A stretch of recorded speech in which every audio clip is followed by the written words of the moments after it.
que les permite hacer ciertas otras. Voy a dar un ejemplo ya que está acá presente. Mirta puede traducir a Marianne Moore, Padelletti puede traducir a Marianne Moore. Otros poetas acá presentes probablemente no, porque dentro de su... de otra manera.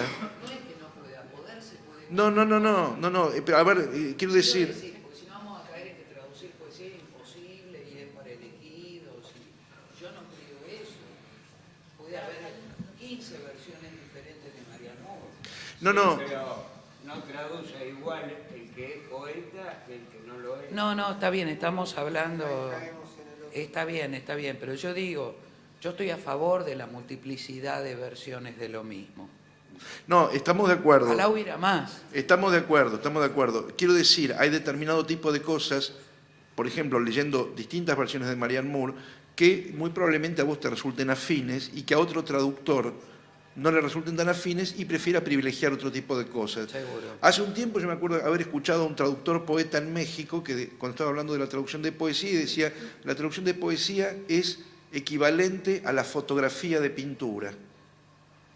Digamos, uno se puede concentrar en tal o cual parte del cuadro, se puede concentrar en tal o cual parte de la luz, se puede concentrar, pero no se puede concentrar exactamente en lo mismo que la totalidad del cuadro. Dentro de todo eso, me imagino que cada traductor opta en función de aquello que le resulta más afín, más posible y... Lo más fácil y digamos, uno elige qué perder, como puede. ¿Qué es lo que va a perder de esto? ¿Qué se puede recuperar? ¿Qué se puede recuperar para pasarla a la maceta del castellano, digamos? Y de hecho, cualquier cosa que uno traduce va a perder. Eso desde ya. O sea, yo creo que la habilidad del traductor es qué es lo que va a perder. O sea, eso es lo que diferencia una traducción de otra. ¿Qué es lo que vas a perder? No, yo quería nada más hacer un aporte, que me parece que en esto que se está planteando también, lo siento si hay gente que se ofende, pero a mí me parece que hay gran parte de una pereza intelectual. Por ejemplo, la actividad que vos hiciste de encontrar en el verso y encontrar la forma en Horacio, porque leyendo el original encuentra ese ritmo, y haber hecho el esfuerzo de encontrarlo, me parece una gran honestidad hacia el autor y un trabajo intelectual muy arduo. Por eso me parece que en la traducción en verso se peca de pereza intelectual, porque hay que entrar al verso, pero no como un corsé, sino como un camino que está asociado música y sonido. Si la poesía no es eso, ¿qué es? No, yo digo, pero no solo sentido. No solo es sentido. Si es solo sentido, es una señal, nada más. No es una señal. La poesía es algo más. Porque es perezoso intelectual. Es una categoría especial. No, perezoso intelectual. Sí. Pero no es cualquier perezoso. No es el vago que está abajo del puente. Las dos cosas. No, pero no tengo nada que decir. Está apagado.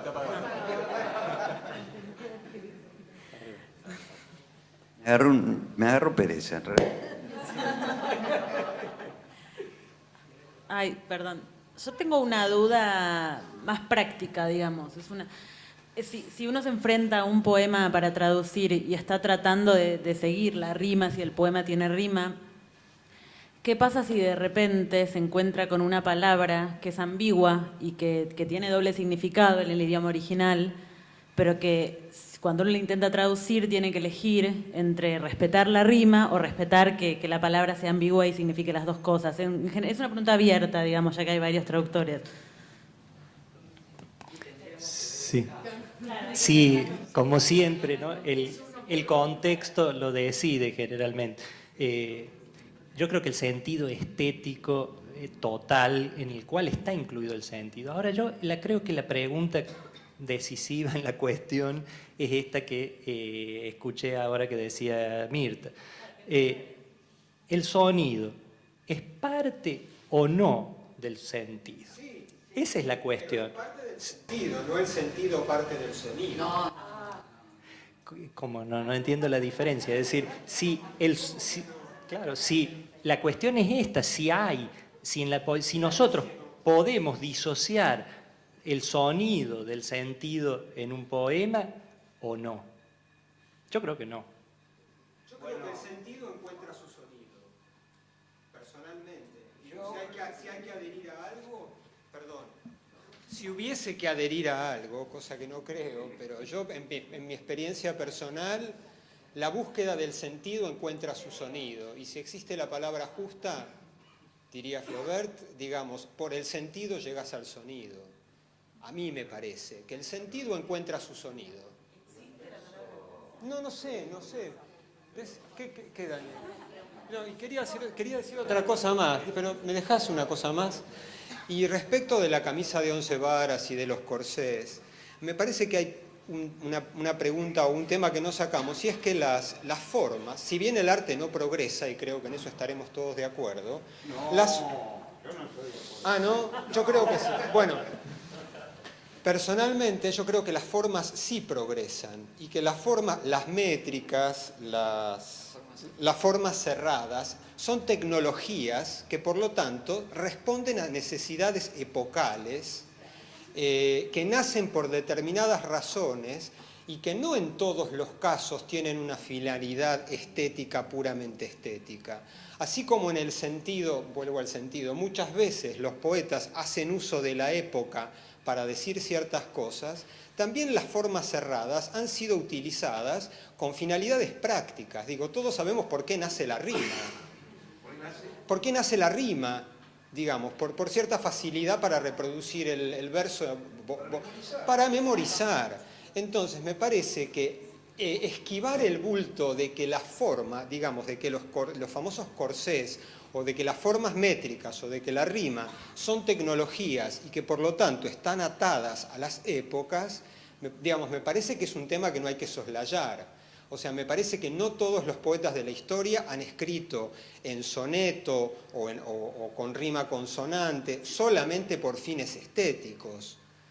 Me parece que cuando Becker dice hoy los cielos y la tierra me sonríen, hoy llega al fondo de mi alma el sol, hoy la he visto y me ha mirado, hoy creo en Dios, no creo que ahí haya una finalidad estética, poética pura. Digamos que no lo podés creer. No lo puedo creer. Básicamente lo que me pasa es que no lo puedo creer. Entonces me parece que privilegiar, llegado el momento de la traducción, justamente un componente de la poesía que está tan atado a tecnologías y que por lo tanto responde a épocas, a mí me parece misleading, por mezclar, o sea, me parece... Me parece que puede conducir al error. Puteame, Daniel, puteame. Es el castellano. Hablas una cosa que viene del latín, medio deformado. Es la primera tecnología anticuada, no sirve para nada. O sea, está fuera de moda, pero es la que tenemos. Es nuestro lenguaje, la lengua misma es un conjunto de capas arqueológicas. Bueno, lo otro también. Yo creo que también parte del lío se arma por la cuestión, porque de pronto algo de lo que decías sonaba un poquito dogmático. Te lo digo cariñosamente. No, claro, porque yo creo que el tema cambia mucho cuando se plantea en términos de cómo se debe hacer, de señalar, como señalaste con mucha precisión para mi gusto, y lo vengo diciendo desde el principio, que ciertas cosas pueden ser tenidas en cuenta, son interesantes de ser tenidas en cuenta, que podría dar una imagen deformada todos los buenos poetas argentinos que han traducido lo que estaba rimado en prosa, etc. Entonces, yo creo que planteado como una posibilidad que cada poeta es lo que decía Mirta del arte de perder, ¿no? O sea, uno decide a qué renuncia. Uno puede renunciar a algunas cosas u otras, alguna va a renunciar. Si uno piensa que forma parte, que cierto ritmo o que cierta alternancia de versos más cortos y más largos, que cierta velocidad que imprime la construcción del verso a la construcción propia de la frase, si uno piensa que esas cosas son importantes, pues sobre esas son las que va a tratar de no perder. Bien, Quiero decirle gracias. algo a Daniel respecto de lo que dijiste antes. La cesura, el final del verso, el corte ese, que vos decís que hace al sonido, a la musicalidad, yo creo que hace al sentido. O sea, no digo que no haga lo que vos decís, pero a mí personalmente, a lo primero que... O sea, también es histórico, la rima aparece para reforzar la pérdida de musicalidad que tuvo el castellano cuando pasó del sistema de largas y breves, que era propio del latín. En las lenguas romances ya ese sistema no existía.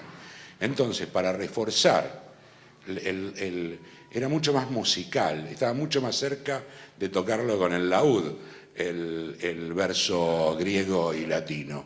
Cuando aparecen las lenguas romances, se deja de lado ese sistema, aparece la rima para reafirmar lo que se había perdido de musicalidad. Eso también es histórico, también.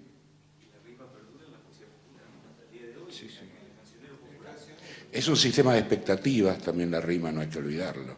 Algo que se espera. Justamente porque la poesía cumplía la función de otro instrumento musical, que es la voz. Pero eso dejó de ser así desde hace muchísimo tiempo. Ese es el punto. Yo no sé quién es más dogmático a este punto, porque yo realmente considero que es posible perfectamente la poesía en verso libre, pero es que cuando se dice hace mucho tiempo que las formas métricas ya perdieron su sentido, es una tecnología que ya no tiene sentido para la poesía moderna, y cuando contemporáneamente vamos a ver que los grandes poetas de la poesía moderna, y esto que leí son unos pocos porque la lista era muy larga y iba a ser más tedioso todavía, utilizan las formas métricas, renovándolas con el lenguaje, dándoles un tono moderno, etc. Pero no podemos decir que son formas anacrónicas, a menos que eliminemos de la poesía moderna a un 80-90% de sus grandes poetas. Entonces tenemos que revisar ese punto. No. que hoy por hoy es una elección y en algún momento no lo fue. Perfecto. En algún momento no lo fue. Bien. No, eso es indudable. Y eso implica que hubo un uso de eso. O Sí. sea, si era una obligación, había una utilización. No. Sí, tal vez. Está interesante también esto. ¿Por qué? Porque me parece que si lo vemos también desde un punto de vista de evolución justamente del verso libre, vemos, digamos, cuando surge el verso libre, tiene evidentemente una carga programática muy poderosa. Es decir, justamente, bueno, Lugones lo dijo en 1909 en Lunario Sentimental, el verso libre, ¿qué es lo que trae? Una cosa muy sencilla y muy grande, la libertad. ¿Sí? E incorpora el verso libre, aunque rimado, en Lunario Sentimental. Ahora, esta libertad que trae el verso libre es poderosa en cuanto que se opone justamente a lo que has dicho, una tradición que era muy fuerte.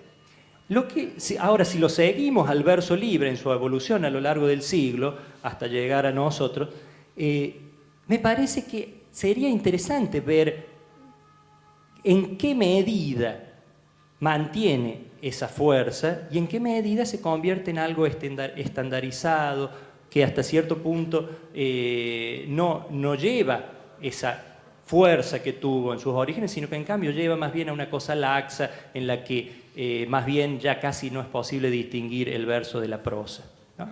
En ese sentido histórico.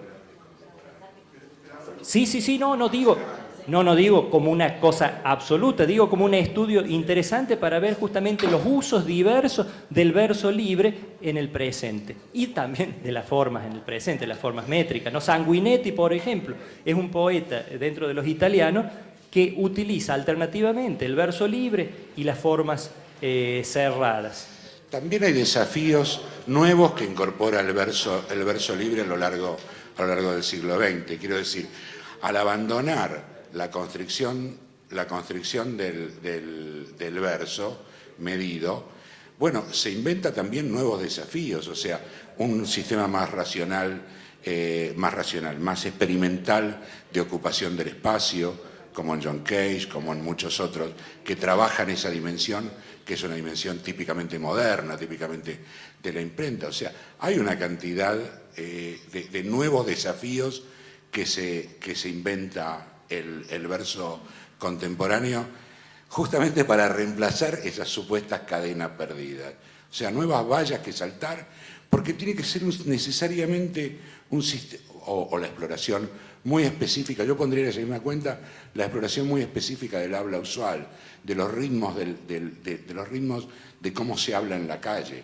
También lo pondría dentro de un nivel de experimentación musical. Disculpen que interrumpa acá, pero no quisiera que abusáramos de la paciencia del personal del Centro Cultural de España. Hemos discutido largamente, podemos seguir discutiendo después. Antes que nada, esta señorita de verde que está acá estuvo tomando notas para hacer un resumen. Le vamos a pedir que en 10 palabras resuma todo lo que se dijo. Muchas gracias a todos. Nos vemos entonces el 5 de octubre.